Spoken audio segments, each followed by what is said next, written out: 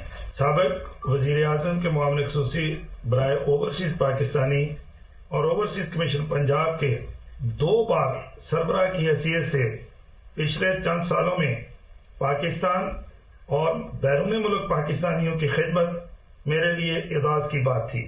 میں اس آزمائش کی گھڑی میں پاکستان کی بہادر مسلح افواج کو خراج تحسین پیش کرتا ہوں، ہمارے غازیوں کو جو فخر سے جنگ کے زخموں کو برداشت کرتے ہیں، اور ہمارے شہداء جنہوں نے اپنے ملک کے لیے لازوال قربانیاں دی، میں انہیں بھی سلام پیش کرتا ہوں۔ آج میں Pakistan Tehreek Insaf P T I سے مستعفی ہونے کا اعلان کرتا ہوں۔ میں 9 مئی کے پرتشدد واقعات کی شدید مذمت کرتا ہوں اور اس افسوسناک واقعات کے بعد تحریک انصاف میں شامل نہیں رہ سکتا۔ سابق ایم پی اے مالک خرم علی نے تحریک انصاف چھوڑنے کا اعلان کر دیا۔ کہتے ہیں جو پی ٹی آئی ہم نے جوائن کی تھی وہ یہ نہیں تھی، ہمارے لیے سب سے اہم پاکستان کے ادارے ہیں، شہداء کی بے حرمتی ہمارے لیے تکلیف دہ بات تھی، پاکستان کی بہتری کے لیے کام جاری رکھیں گے۔ جب یہ معاملات ہمارے پہنچے 9 مئی پہ آ کے تو اس چیز کا ایک افسوس ہوا کہ جو پی ٹی آئی ہم نے جوائن کی تھی وہ یہ نہیں تھی۔ ہمارے لیے سب سے زیادہ اہم پاکستان کے ادارے اور ان کا تحفظ یہ ہر پاکستانی میں فرض ہے۔ ہم پی ٹی آئی سے علیحدہ ہو گئے، اپنا تمام دوست احباب سے، اپنے عزیزوں سے اس پہ مشورہ کیا، اس پہ بات کی، اور سب کی رائے یہ تھی کہ ہم کسی بھی وقت کوئی ایسی پالیٹکس میں کسی پولیٹیکل پارٹی کا حصہ ایسی کا نہیں بنیں گے جو ہمارے اداروں کو کمزور کرے یا ہمارے اداروں کے خلاف بات کرے۔ زمان پارک میں رستے کھلنے اور قانون کی عملداری بحال ہونے پر رہائشیوں نے خوشی کا اظہار کیا ہے۔ شہریوں کا کہنا ہے کہ کئی ماہ سے مشکلات کا شکار تھے، یہاں تک کہ مریضوں کو ہاسپٹل تک پہنچانا مشکل ہی نہیں ناممکن ہو گیا تھا۔ زمان پارک کی صورتحال کیا بدلی، وہاں کے رہائشیوں کی زندگی آسان ہو گئی۔ قانون کے رٹ قائم ہونے پر شہری خوشی سے نہال ہیں۔ زمان پارک میں عمران خان اور ان کے ساتھیوں کے ڈیرے رہائشیوں کے لیے کئی طرح کے مشکلات کا باعث بنے، یہاں تک ان کی زندگی اچیرن ہو گئی۔ کھلے رکاوٹیں ہٹی تو رہائشیوں نے بھی سکھ کا سانس لیا۔ کہتے ہیں زمان پارک میں کشیدگی سے ہر وقت خوف کی فضا تھی۔ یہ زمان پارک کا میں رہائشیوں پچھلے 5-6 مہینے سے نا یہاں کے حالات بڑے خراب تھے۔ 9-0 تو کچھ بھی نہیں تھا، یہ 9-0 سے بدتر حالات تھے۔ یہاں فیملیز کو ساتھ لے کر یہاں سے باہر جانا بڑا مشکل تھا، بیمار لوگ بھی اپنے گھروں میں قید ہو کے رہ گئے تھے۔ شکریہ ادا کرتے ہیں گورنمنٹ آف پنجاب کا، پولیس کا، اپنی آرمی کا اور تمام فورسز کا جنہوں نے ہمارے اس ایریے کو کلیئر کروایا۔ یہاں پہ فیملی سے گزرنا مشکل تھا، یہاں سے اسکول جانے والے بچوں کو گزرنا مشکل تھا۔ فیملیز یہاں سے گزرتے ہوئے جو ہے وہ دہشت زدہ ہوتی تھی کہ یہاں پہ جو لوگ تھے وہ ایسے ٹریڈ اور شکلیں چھپا کر، کبھی ہیلمٹ پہنے ہوئے، کبھی منہ کو جو ہے وہ ماسک اور کپڑے لپیٹ کے چھپائے ہوئے، گڑیلے ہاتھ میں لیے ہوئے، لٹھ بردار، ڈنڈا بردار لوگ یہاں پہ گھوم رہے ہوتے تھے۔ بیماری کی حالت میں گھر میں قید تھے، یہاں سے سڑکوں سے نکلنے نہیں دیا جاتا تھا، ہر طرف ڈنڈا بردار۔ اس کے کاموں سے اگر دیکھیں تو اس نے پاکستان کا کچھ بنایا نہیں ہے، پاکستان کو ہمیشہ انتشار کی طرف لے کر گیا ہے۔ راستوں کی بندش کے باعث طلباء کے لیے اسکول اور کالج جانا بھی مشکل تھا۔ رکاوٹوں کے باعث ان کا قیمتی وقت ضائع ہوتا تھا۔ شہری نو گو ایریا ختم کرنے پر حکومت کے مشکور ہیں۔ بہت برے حالات تھے، یہاں پہ گزرنے کا راستہ نہیں تھا، یہاں پہ گزرتے بھی تھے تو یہاں پہ ڈنڈے مارتے تھے، تو بہت برا ماحول تھا یہاں پہ، اندر تو بالکل نہیں گھسنے دیتے تھے۔ تو یہاں پہ ہم 5 دن تقریباً ہمارا دفتر ہی بند رہا، ہم تو کام پہ جانے سے بیٹھے رہے، گھر میں تو فاقے پڑ گئے۔ اور عوام اتنی بڑی مسافر تنگ تھی، بیمار آدمی دوسرے تمام الحمدللہ وہ بھی دعائیں دیتے ہیں۔ یہاں کے بہت حالات گندے تھے، اتنے گندے لوگ تھے کہ ہمیں یہاں سے جانے نہیں دیتے تھے، اسکول کے راستے بند تھے، اسکول بھی ہم جا نہیں سکتے تھے، بہت مشکل سے جاتے تھے۔ یہاں سے ہمارا نکلنا مشکل ہو گیا تھا، اب میڈیسن لینے جانا تھا وہ بھی تنگی، گھر کا سامان لینے جانا وہ بھی تنگی، اتنے حالات خراب کیے یہاں پہ لوگوں نے، اور ان کو شرم نہیں آتی۔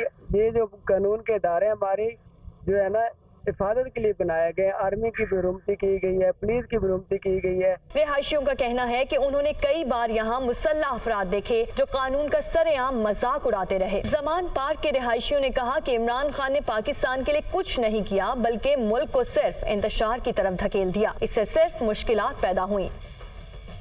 کراچی لیے چلتے ہیں، آپ کو governor Sindh Kamran Tessori media talk کر رہے ہیں۔ یہ جو ای ڈی ایف